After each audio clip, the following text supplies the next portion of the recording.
Hello, today is April 16th of 2020. My name is Victoria Escamilla. I'm interviewing Aurora Rosalez for the University Library Special Collections and Archives at the University of Texas Rio Grande Valley, hereafter abbreviated as UTRGV. This project is in partnership with the Voces Oral History Center at the University of Texas at Austin. Please know, Mrs. Rosales, that this interview will be placed in the University Library Special Collections and Archives at UTRGV and shared with the Voces Oral History Center at the University of Texas at Austin. If there is anything you do not wish to answer or talk about, I will honor your wishes. Also, if there is something you want to talk about, please bring it up and we'll talk about it. The University Library Special Collections and Archives will archive your interview, along with any other photographs and other documentation you are willing to share. UTRGV University Library will retain copyright or non-exclusive right to the interview and any other materials you donate to Special Collections and Archives at UTRGV. Because we are not conducting this interview in person, I need to record you consenting to make sure you agree with our interview procedures before we continue. So I'll ask you a series of 6 questions. Please say, yes, I agree, or no, I do not agree after each question. Do you give University Library Special Collections and Archives at UTRGV consent to archive your interview and your materials at the UTRGV University Library? Yes, I do. Do you grant UTRGV University Library Special Collections and Archives right, title, and interest in copyright over the interview and any materials you provide? Yes, I do. Do you agree to allow UTRGV University Library Special Collections and Archives to post this interview on the internet where it may be viewed by people around the world? Yes, I do. Do you grant the University Library Special Collections and Archives consent to share your Zoom interview with the Voces Oral History Center at the University of Texas at Austin for inclusion in the Voces of a Pandemic Oral History mini project, which will include posting the interview on the internet? Yes, I do. As you recall, we previously filled out a pre-interview form. We used the information from the pre-interview form to help in research. The entire form is kept in a secure Voces server at the University of Texas at Austin. Before Voces sends it, UTRGV University Library Special Collections and Archives, we would have stripped out any contact information for yourself or family members, so that will not be part of your public file. Your public file will only be accessible at UTRGV University Library. The final 2 questions ask for your consent on what I just described. Yes, I do. Do you wish for us to share the rest of your interview in your public file available to researchers at UTRGV University Library Special Collections and Archives? Yes, I do. On occasion, UTRGV Special Collections and Archives and Voces receive requests from journalists who wish to contact our interview subjects. We only deal with legitimate news outlets. Do you give consent for us to share your phone numbers or your email with journalists? Yes, I do. Thank you for your consent. Your experiences and stories mean a lot to us at UTRGV Special Collections and Archives. I look forward to what you say in the interview questions I will now ask. Okay, could you put it on hold a little? Can you see me? Because there's some letters in my computer in front. Can you still see me? Yes. Okay, because I can see over here. Aurora, thank you for your time. Like I said earlier, your stories and experiences are valuable to us at UTRGV Special Collections and Archives and the Voces Project. Particularly for us at UTRGV Special Collections, we are committed to preserving the stories of Mexican Americans and Latinos from South Texas and the Rio Grande Valley, and those who work closely with these populations during this COVID-19 pandemic. because you are within the age group that is most susceptible to getting COVID-19, who lives in Hidalgo County, which has been a COVID-19 hotspot, and because you are a mother, a sister, and a grandmother who has learned about how COVID-19 can affect those around you, I'm sure you have meaningful stories and experiences to share about how COVID-19 has affected your life. So before I ask you to share stories about your life in this pandemic, tell us, who is Aurora Rosales? Aurora Rosalez is a mom, a grandmother, a great grandmother, a friend, anybody that would need help. That would be Aurora Rosales to the public. Okay, so the first question I want to ask you is, when did you hear about COVID-19 and how did you learn about it? We learned about it on TV at work. They sent us some flyers letting us know that there was an infection, yet we didn't know what it was at the time. Okay, what was your first reaction to the information about COVID-19? I was scared, just because it seemed to be deadly at the time. When we started hearing about it, people were dying just about every day. At what point did you realize this pandemic was a serious life-altering event?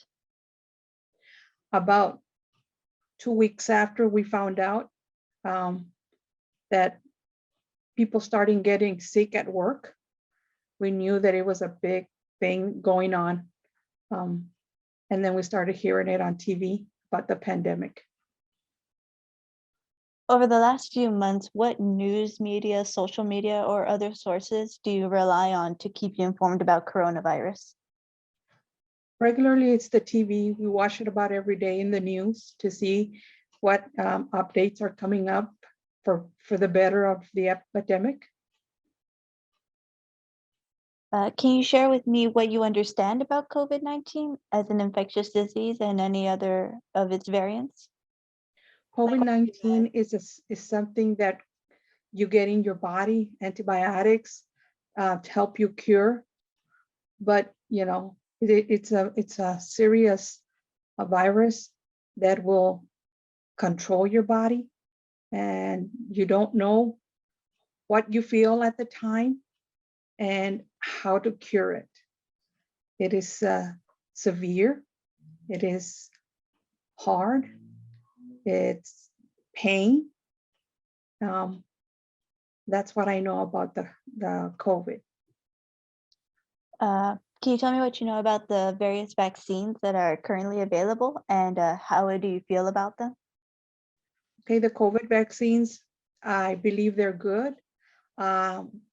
We will take ours when the time comes. We will take the vaccine for the help of our health, you know, to make our body resistant to the virus, because there are different variants out there that are very contagious.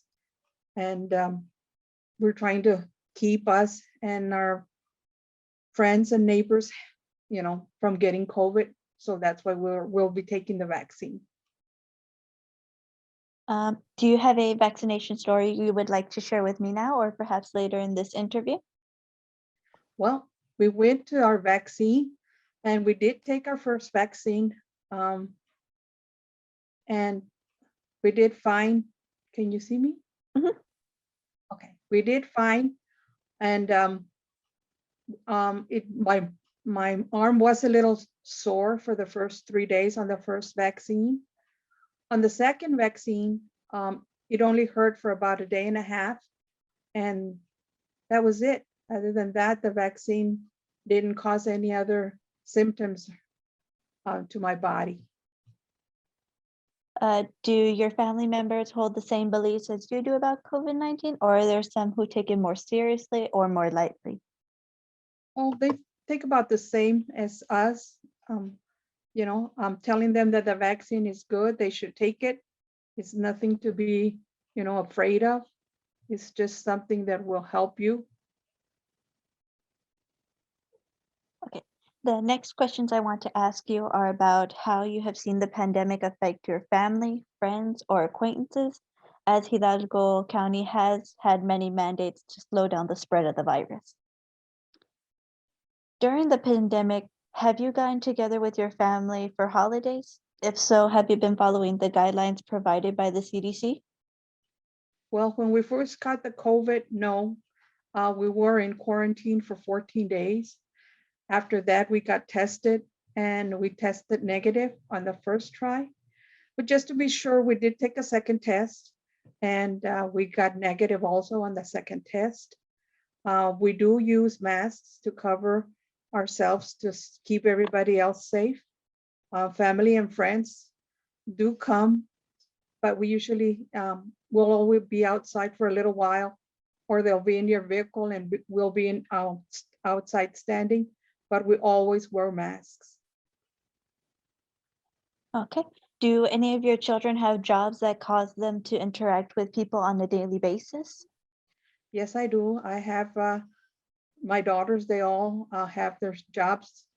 They still have to go to their jobs and they do teach, or see people on a daily basis, but we do tell them to always wear their mask just to be on the safe side, to take care of themselves and other people that are with them there during the day.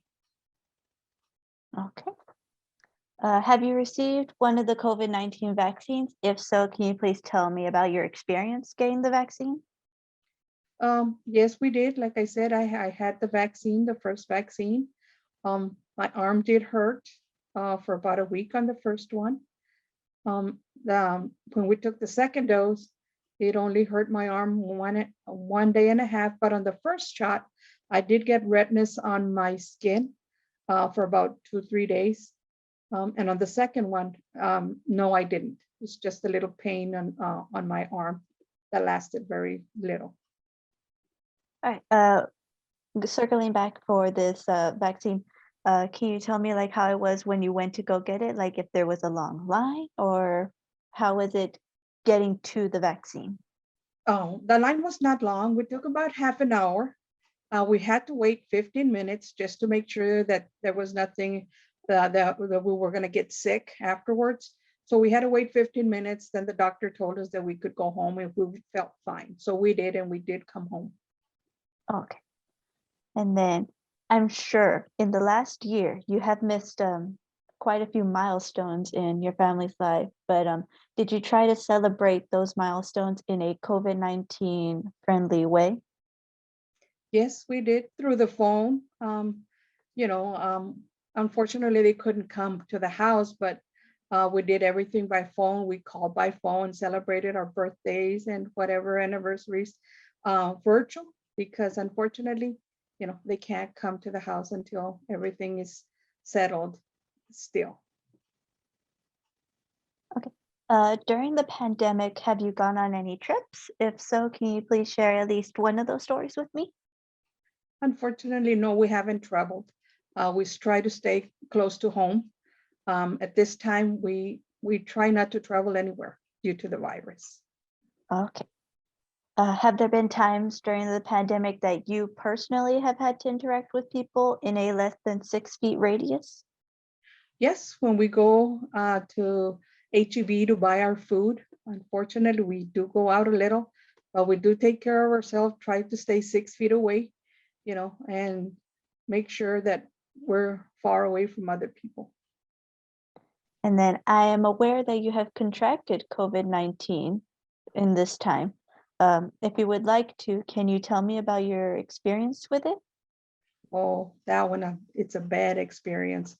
I got COVID on, should I say, Tuesday. I got tested on Wednesday, got results on Friday. After that, I was very sick for 8 days. I was in my room by myself. I hardly could ever walk. I couldn't eat anything for 7 days. I didn't taste anything for about 12 days. When I started getting better after the 12th day, I started eating, but very little because my stomach couldn't take anything. I felt horrible. My body ached. I couldn't walk. I couldn't speak. I was just asleep. trying my body to recover from the COVID. I almost died. I felt like my life was nearly to death. I did go to the hospital. Unfortunately, the hospital sent me home um, because there was nothing they could do at the time since it barely started and they didn't know what they were up against. So I did come home, but thanks to God, I made it. Um, but I still have, once in a while, I still have like hot flashes on my feet. Those are things that are left over from COVID. I cannot walk very far. Um, I'm a little blurry on my vision, but that's what's left from the COVID. And when you went into the hospital, could you describe to me, like, as if you saw many people, if you No. had been to a room, and if you saw like what the hallways were like? When I went to the hospital, like I said, it barely started the pandemic. I was on a stretcher on the hallway, but I didn't see people at the time when I was there. I did see a doctor in a room, but like I said, they sent me home. Oh, okay.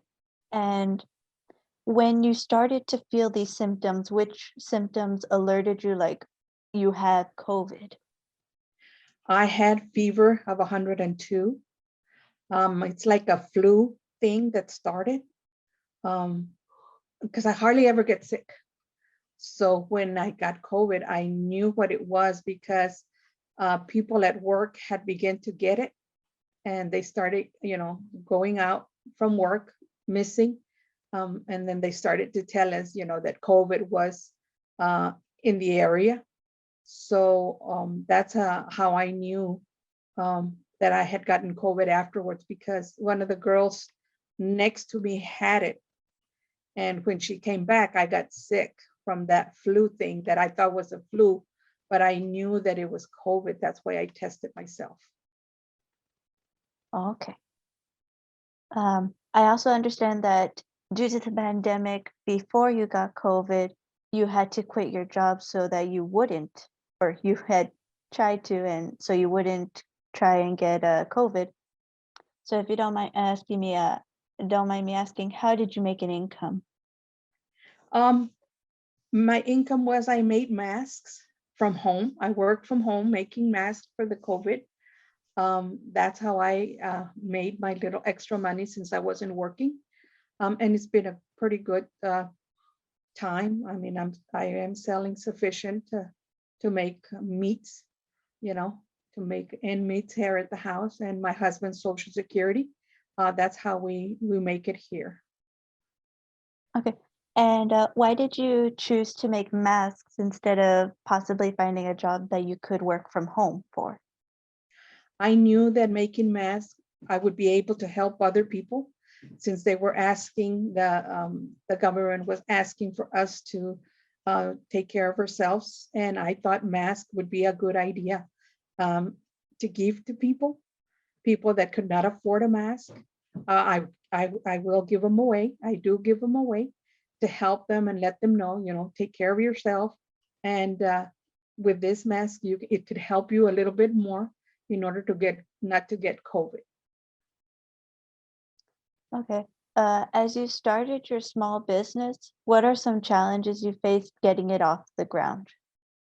Well, at the beginning, it's real hard because you don't know a lot of people. So in order to give away or to sell the mask, I had to put it on Facebook and show the people the kinds of masks that we could wear, the kinds of masks that were cotton that they showed us on TV. That if you have the cotton mask, try it, the little spits will not go out of the mask. So I tried different materials till I got the one that I could use to sell and to give to people for the COVID. Did you have when you started your oh, sorry. Did you have trouble managing your finances for starting your mask business? Yes, I did, because that was the money that I had to put aside that would uh, I wouldn't be able to touch, for that would be for the business. And my other money that I have, that would be for my usual use here at home. So I had to put aside what I made from the mask for only that business. Okay. Uh, did you already have sewing experience before you started to sew masks, or was it that you learned while you were making masks? No, I had sewing experience already. I used to work for my mom. My mom used to sell a lot of clothes when we were young. And then I started working for the Harley Davidson. I also worked for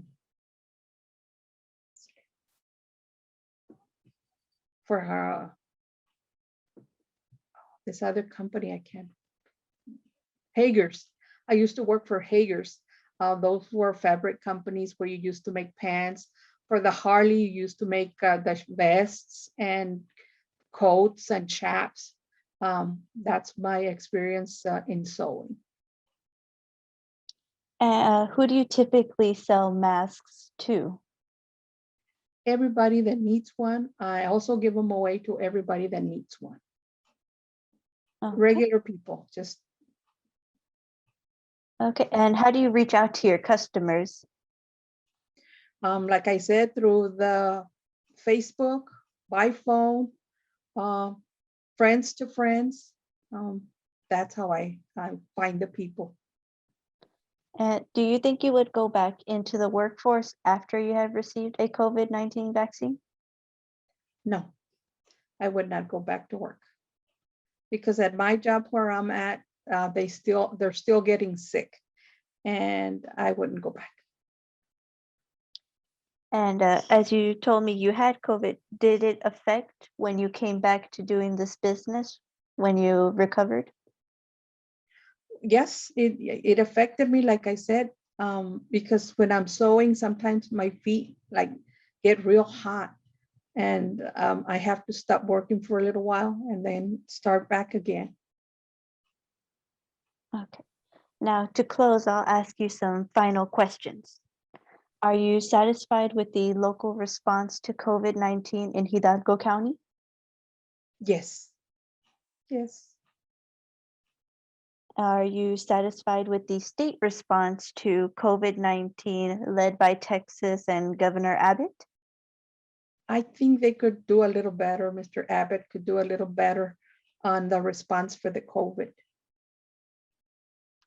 Are you satisfied with the current national response to COVID-19 led by President Biden and his administration?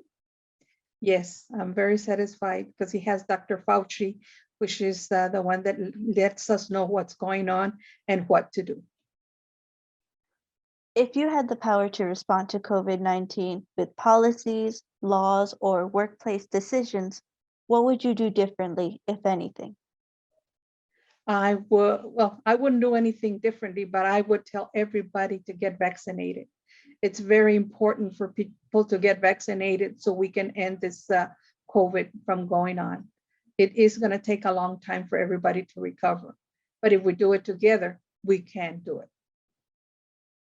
Okay. Are there any other stories or experiences you would like to share with me that I have not asked about? No, at this time, I don't have anything. Okay. Thank you for the interview. Oh, thank you for your participation in the UTRGV Voces Oral History Project and offer. Wait. Thank you for your participation in the UTRGV Voces Oral History Project, and I hope you have a wonderful day and stay safe. You too, you stay safe. That's the best way to go.